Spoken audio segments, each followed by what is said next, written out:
What's good, y'all?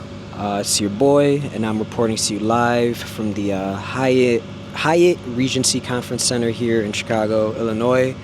I'm here attending Socialism 2025. This is the annual conference hosted by the good people at Haymarket Books.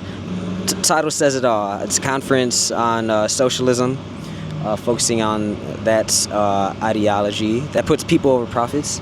I'm here today reporting to you live to just give you all some highlights, provide some insight into, and to hopefully dispel the taboo nature of the S word, which is socialism, which is, the C word, communism, things like that, to show why these ideologies, which historically in the United States have been really vilified, especially now with our current administration. I'm here today to provide some insight perhaps on why people in this country are starting to shift more into this particular ideology that puts people over profits. I think the most recent election, the primary election in New York with Mamdani has really showed the ways, or has showed the progress that socialist ideologies has kind of come in terms of mainstream acceptance. It's come a long way since, even fucking Bernie Sanders, when he ran on his Democratic Socialist platform back in 2016. And hopefully it will continue to grow in this next 4 years of this administration. But yeah, I just attended a little workshop on AI and techno-fascism. Just some people basically talking about how talking about the absurdity, the idea that a lot of these tech companies and tech CEOs are kind of claiming that their technology is going to be the thing that kind of saves or moves humanity forward into the next direction. Yet at the same time, it's their technology as well that's also harming humanity at the same time. So it's like, how can you justify those two things? And obviously, you can't. My next session, so it's 4 o'clock right now. Next session I'm going to is at 4:30, and it's on art and communism, hosted by the one and only Boots Riley. Super excited for that. I saw Sorry to Bother You when it was out in theaters, and it changed me. I love that movie, especially as someone who previously worked in over the phone customer service. Really resonated with me, so super excited to check that out. Pre-game for that, I'm gonna smoke a little J. The landing wheels aren't retracting. Yeah, and the number 2 nozzle won't work either. What? Are you for real? We can't land well, without them. I knew I should. Whatever happens, happens. Marvin Gaye went through the whole civil rights movement, Black Power movement, anti-war era, and only singing about wanting to spend the night with somebody. And then, which is fine, but then when he finally had something to say, it was just a question, right? And the reality is a lot of that music. A lot of music that gets praised, that more mainstream, obviously is, was just saying there are problems and there's kind of no way to solve it. That's kind of what it puts forward, is that there's just these everlasting problems, and if only everyone at the same time decided to love each other, then everything would be done, which is not going to happen, right? It's just not going to happen in that way. It's only going to happen through organizing and through that love being expressed in a physical manifestation through movement. Anyway, but the point is that, and I would often bring that up in context of, what I thought, what usually gets called gangster rap, and is people not having been involved in a movement, but being like, we need some answers out of this. I need to sell some crack or something, right? We need something to do. And it was like based on, not only are there these material problems, but you can do this. And it was part of a movement, part of a capitalist movement, right? That had a physical manifestation that people could reach out and touch. And at the time, much of what would be considered progressive or left or radical movements were at the time focused on things that sort of reified the ideas that people's culture is just not up to standards, and that would help them. Like a lot of progressive and even radical people got money to have after-school programs that show people how to wear a tie to an interview, right? Like really, and that was the answer, and that's where the money was. And so a lot of people came out of school with radical ideas, but this is where you can get a job, right? And so a lot of things were like, anyway. So a lot of cultural output is put toward the idea that if we could only change our culture, everything would change. And I think I try to make music that doesn't try to judge the culture as it is, but judge the things that created the culture, and talk about and put forward ideas about how to materially change those things. Yeah. What is good, y'all? It's your boy coming to you live from day 2 of Socialism Con, just down the street from the conference center, and about to attend my first sessions of the day. They had some earlier in the morning, but I just arrived here a little bit before noon. As I was looking through the little program schedule guide, I saw a thing that said no, basically don't record the actual workshop sessions unless you have like explicit approval from either the organizations running the conference or from like people. I did not know that on my first day here, to be honest, so apologies to the good people at Haymarket and anyone else. I didn't mean to break your rules or violate anyone's privacy or anything like that. But anywho, the rest of the video, I'm going to focus on more like tertiary stuff happening outside the sessions. Maybe talk to people individually, one-on-one, just to like, again, to help, create more of a normalization of the S-word socialism. Because guess what, I think the U.S. media historically, not just media, but even our government has portrayed as communist socialists, as these depraved savages, when, 9 times out of 10, the average, communist, socialist, anarchist, whatever leftist fucking label you want to use, is really just a person who gives a fuck more than the average citizen, and gives more of a fuck about you as a person, These are people who work in our schools as wonderful teachers. These are people who lead our workers' unions across all industries. These are literally everyday people, a part of life, a part of the working class. And I think it's really important to dispel the myth that the average socialist is seeking to upend your entire life. So let's get to it. What's good, y'all? So just attended my first couple sessions. Real quick little story time, actually. Literally right as I was walking into the building, I was smoking a little J, right? Obviously the aroma was wafting, and a comrade approached me, nice older black woman, just asking if she could take a toke. Luckily, I brought the whole zip on me. Got some pre-rolls, so I just gave her a whole joint. And she was really grateful, and we had a really cool conversation, kind of just about the work that we do, that I do here in Chicago, she does in California. And it was just really cool that comrades here, like I said, part of this mission, other than normalizing socialism, and most of normalizing the fact that productive people in society use drugs and attend important events like this. That's beside the point. Just attended a couple phenomenal sessions on one on abolition and the other on Palestinian liberation. Let's go explore the book room actually. So obviously this conference is hosted by Haymarket Books. They are a radical book publisher. So a lot of text they produce is a lot of socialist, communist-based literature.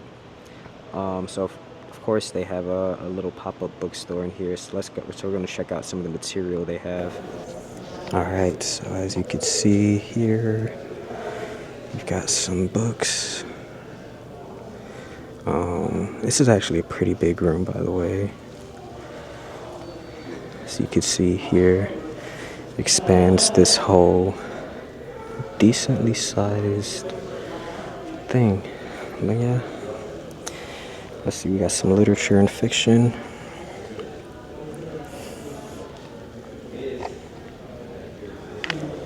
We got some Marxism and literary criticism.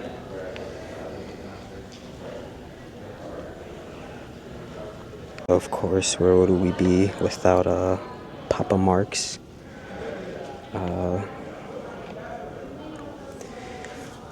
The domino effect you and Frederick Engels started. If only they knew. But yeah, we got a pretty dope selection for sure. And it's a lot of different categories, we got books focusing on like Black history. We got books focusing on labor movements. We got books focusing on like Black radicalism. They got books, featuring. They got books featuring people speaking at the panel. Books focusing on like healthcare, things like that. So a lot of different things. So there's definitely an epic media illiteracy epidemic in our country, and the good people at Haymarket definitely doing their job to fight it. We found we got the Latin American section, some books on Puerto Rico, my boy Che. Yeah, man, a lot of dope stuff here.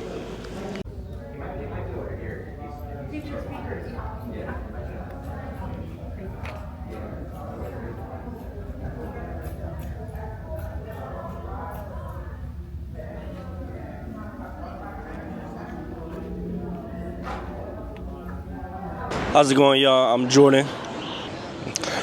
So this is the Socialism 2025 conference here in Chicago.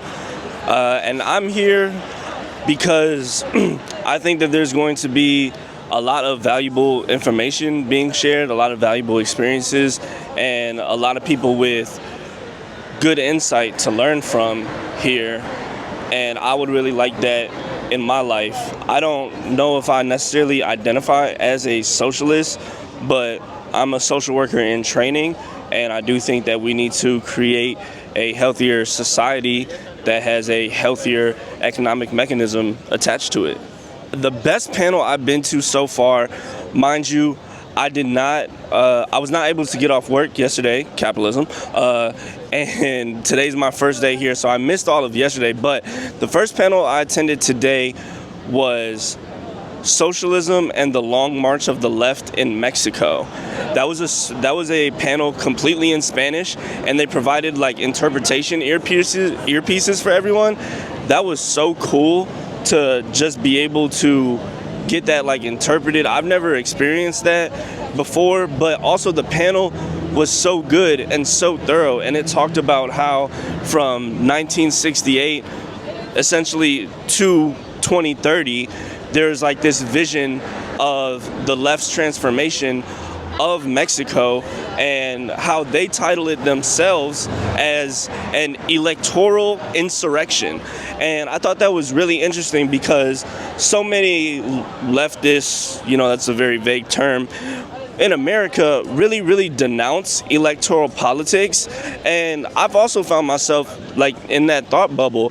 And it's incredible what Mexico has been able to do through electoral institutions and through institutionalizing the left. I think everyone should come check this out, especially if you're a student. They got a really fat student discount. I think my ticket was like half the cost or less. So if you're a student, you need to get here. You need to come check this out. And it's really cool, as Chicago is like a global city, to see all these people come here. Of course, that panel with people from Mexico, but also I just bumped into somebody from San Francisco. In the last panel I was in, the role of Black media under fascism, somebody was here from North Carolina. I just think stuff like that is really cool, and the more we mingle amongst each other, the better we shape our perspectives of the world. So, quick aside here in this video, Jordan and I ended up actually getting dinner together at a local Mexican restaurant, and as we were leaving, we saw local police stop and harass this presumably Mexican immigrant, definitely some type of immigrant based off his dialect, who was literally just trying to come to the restaurant and pick up food. We stayed on the sidewalk, monitoring the whole situation, making sure there's no funny business going on. But yeah, I only wanted to include this part in the video just to show how like the things that we're discussing at the conference is actually like happening in the real world. And if you see anything like this, if you see, whether it's local police or ICE harassing, immigrants, please just like stand up for them. Thankfully, they let the guy go, but it just goes to show like they literally wasted everyone's time and tax dollars. Yeah, my name is Alec Chavez. I'm here at this conference because I just want to learn a little bit more and follow sort of the eventuality of like my teachings, what I've been taught since I was a kid and in school. I recently finished graduate school, and I'm just curious to learn more and to engage more. And I see the world around us, it's falling apart. People are getting hurt, people are getting taken advantage of like crazy, and it's just a system that doesn't work. Society needs to change, and I'm trying to explore and see what that means, and to meet with people who are also interested in that. I think the BIPOC cohort meeting, or I forgot what it's called, but it was just a lot of people of color coming together, a lot of singing, a lot of clapping. Was a freedom fight, and she taught us how to fight. And we gon' fight all day and night until we get it right. On what side are you on, my people? What side are you on? A lot of talking, and what was interesting about it was people were talking about their ancestors and trying to think of their ancestors, of the people that came before us, right? Who struggled, who suffered, but who's also have lived and have had beautiful lives and should be celebrated and remembered. And so being able to do that, honestly, got me very emotional. I'm Latino, and so I think of like my family who came here before me. I think of my grandpa and honoring his memory, and he was a farm worker, and so caring about farm workers and immigrants like him is something that I try to do in the present moment.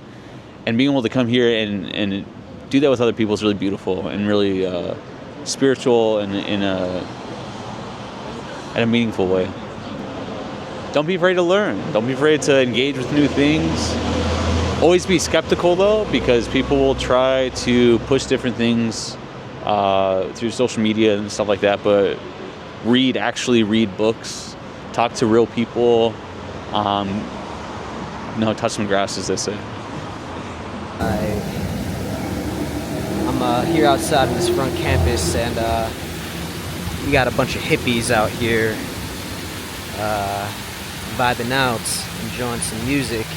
So isn't this such a beautiful scene, actually, like aesthetically pleasing?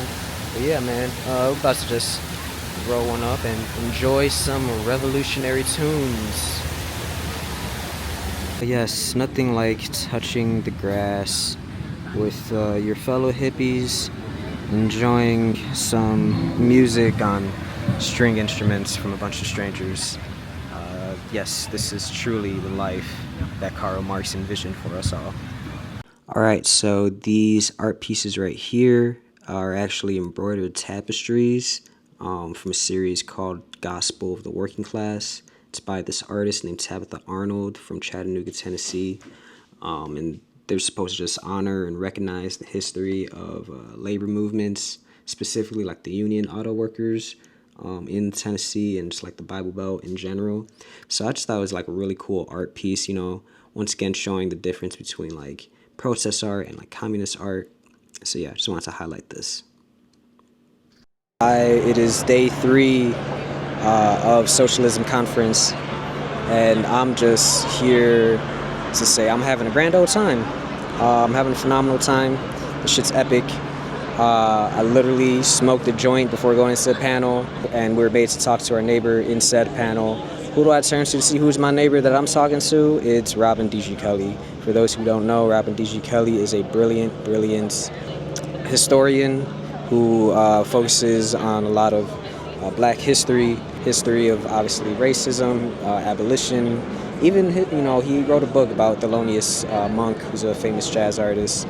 So to be able to tell him about the stuff I'm working on, and he seemed really receptive. Like, he was just so intent on listening to me. Granted, like, it's Robin D.G. Kelly. He spoke to like the whole conference yesterday. So, you know, he kind of looked at me and was like, tell me about yourself, right? He's kind of like, people already know who he is at this conference. So for an elder to really just take that time to just allow me to just say who I am and what I work on, and talk about the work that I think is important, and seemingly get his approval was really humbling and gratifying. And that's dope that spaces like these, conferences like these, allow those experiences to happen. So yeah, man, I just wanted to share that. Yeah, hey, my name is Hassan Hadid. Palestinian, 32 years old, from Chicago, born and raised. Yeah, it's me. You're literally just working, right? You're not a part of this conference, but you were just really appreciating just the sight of all these people in solidarity with Palestine. Could you just talk about what that means for you? Yeah, man, it's just, you know, we've been screaming this for so long, and, you know, I'm finally so happy to see that people are waking up to just say, no, I'm not gonna be a sheep anymore. I'm not gonna, you know, follow the crowd. I'm gonna do my own thing, and I'm gonna say what I want to say. And people are doing that today, and it's amazing. You know, being able to wake up and come to the city and then see all of these people here and holding kufayas and Palestinian scarves and the flags, and I didn't know any of this was happening. I just decided to swing by and, you know, stop by, and now I'm talking to you. I'm here. Yeah, this is beautiful. This makes me happy. It's so nice to see, truly. Any final words you'd just like to share, my guy? Free the world, man. Free the fucking world. Okay, hi. My name is Casey. I work for Haymarket Books. I am here because I work for Haymarket Books, but more than that, because I believe that a better world is possible, and that starts with organizing in person and meeting other socialists and building off that collective power. The panel was called Log Off and Meet Up. It was about third spaces, which, if you're not familiar, a third space is essentially the idea that home is the first place, then work is the second, but you need a third place to be able to physically go to talk to people and like organize, and not even just organize, but just like exist as a person. Like, all people need this, like adults, children, like it's just central to being like the happy, functional, like human being. And capitalism wants us to be alienated from ourselves and our labor, and wants to move those things solely to the private sphere, and that shouldn't be the case. Like, that should be a place where, you know, people can go and exist without, you know, having to like spend money to be a person. I mean, it's been great. It's always really inspiring just being in a room with like 50 people and knowing that all of these people want to like fight for a better world, and one that exists without capitalism is just super affirming. But also, I think it's just a reaction to everything that's going on, and, you know, they're going to kill us and the world and the planet unless we organize, and more people are realizing that and are wanting to come out and like talk to folks and like exchange ideas. So support Haymarket Books. Shout out to the amazing core organizing team who put this conference together. They like move mountains. They are incredible. And thank you so much to everybody who came to Chicago to either speak or support or just be here. Yeah, my name is Isaac Silver. I live here in Chicago. I've been active in the labor and socialist movements for a couple of decades, and through that time, I've collected buttons and other like personal artifacts that help to represent the history of those movements. So this started out with, like I think a lot of people, just keeping little items from a demonstration I would go to or something that I was involved with organizing. I've done a lot of button designs for efforts that I've been involved with. And then over time, like older comrades knew that I was into this, they would give me things, and eventually it turned into, like I decided to transition from kind of like a hobby to more of a serious effort at creating an archive that could comprehensively tell the story of different struggles. So this exhibit here, which is called Emblems of Solidarity, is an exhibit about worker organizing in 3 industries: in the auto industry, in the meatpacking and food industry among farm workers, and in shipping and trucking industries.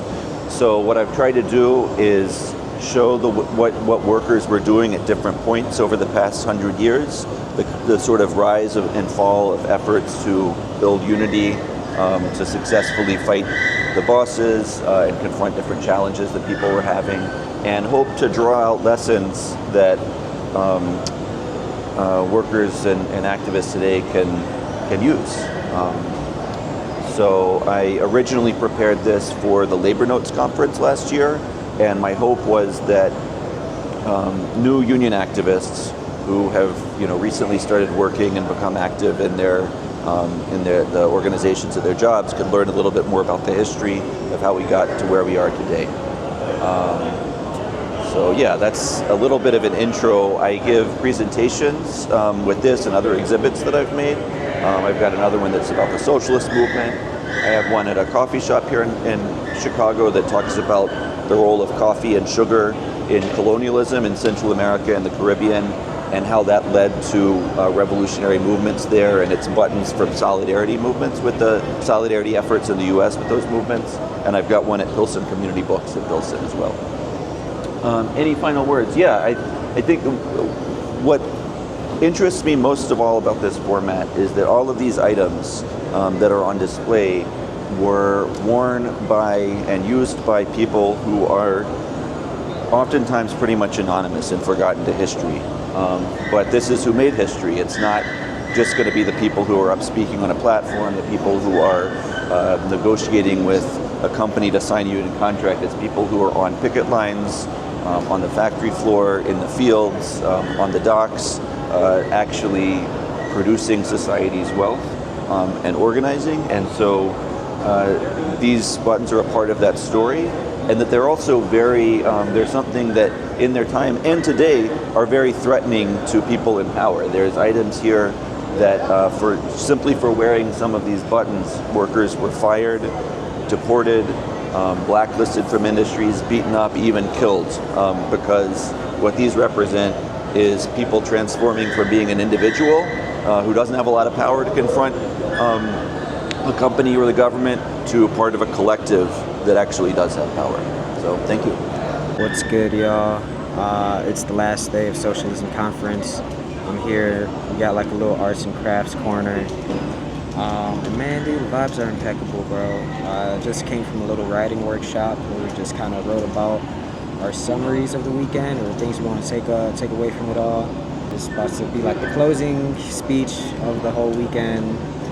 So pretty geek, man. This has been an exchange of intergenerational knowledge, highlights, of course, for example, being able to, talk to Robin D.G. Kelly about the work that I'm doing is very surreal, but also I was very grateful for it because,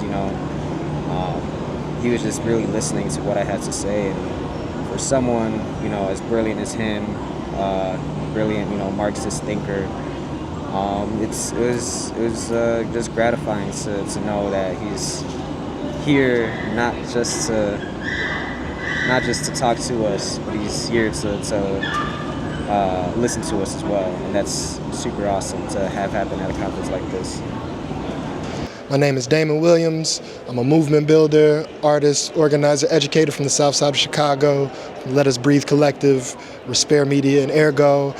And I'm here because, this is in many ways like one of the most humanizing gatherings or convenings that I've ever experienced, and has become part of a tradition of my life for the folks who I look at as mentors, as friends, as comrades.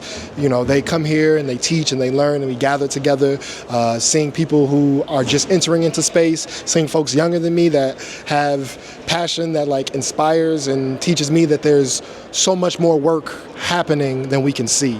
I think one of the things I really get from this conference is oftentimes when people get in moments of despair, we're like, oh, why aren't folks doing enough? Why are we so isolated? Why are we so alone? And something like this represents that there are so many people in so many different places doing really hard work, working diligently, committing and sacrificing so much of themselves to their people. And it's like almost a loving intimidation of oh wow, this world of liberation is so much bigger than I ever know, and it makes you feel humbly small, almost in the same way of looking up at the stars and realizing you're part of something bigger.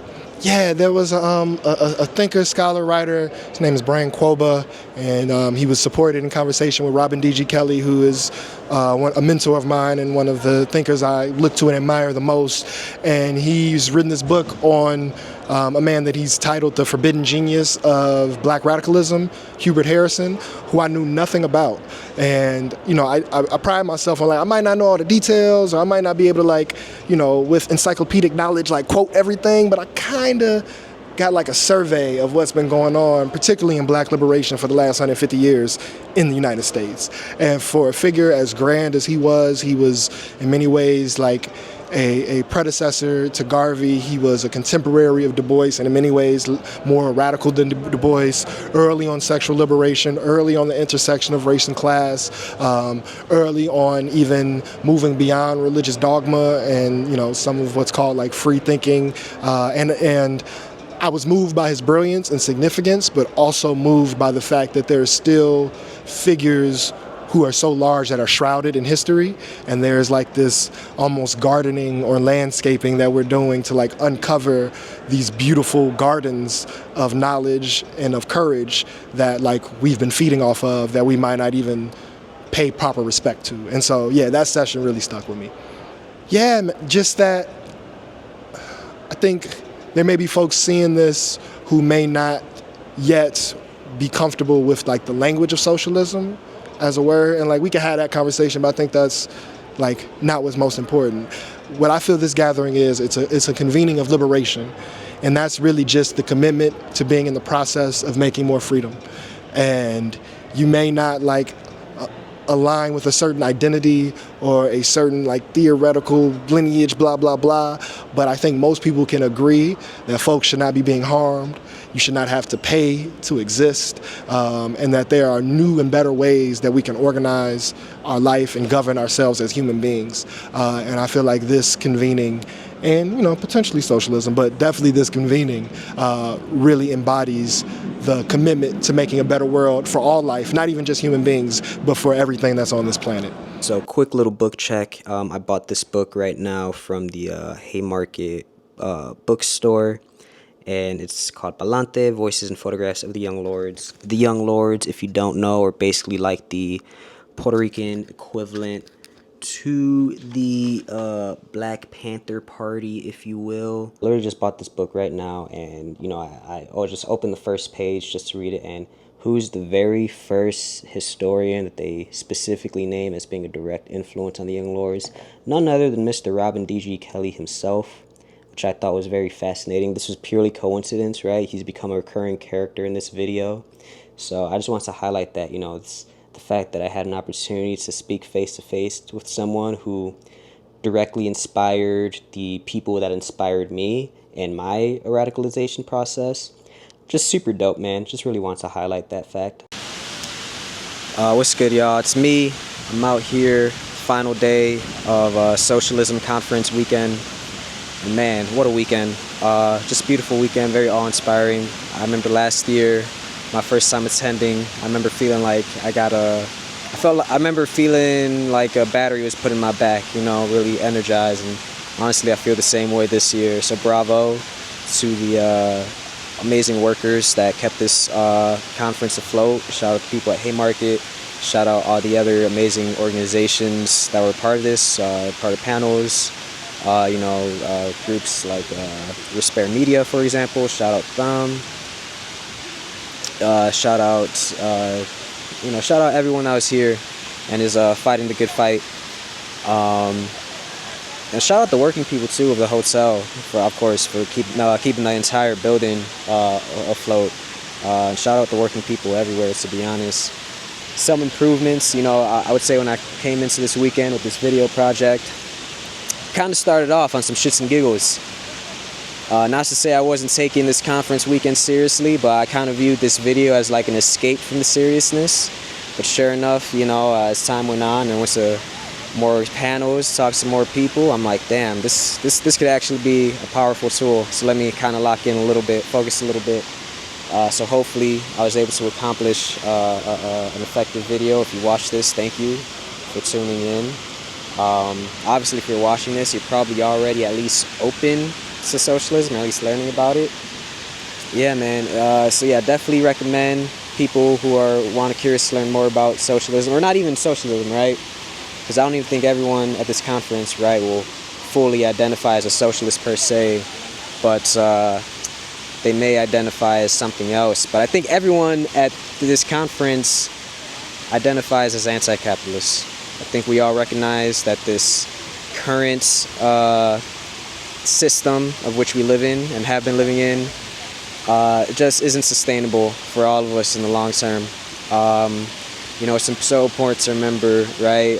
It's hard for us to imagine life without capitalism because it's all we know, but it's so important for us to remember that shit is literally like maybe 300 years old, 250 years old.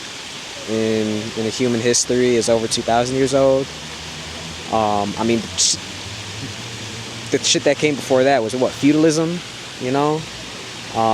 So we have steps to go as a human species to sustain ourselves, and I think the next natural step after capitalism is socialism. We have the money, we have more than enough money to go around. It's time to just finally start making that shit go around.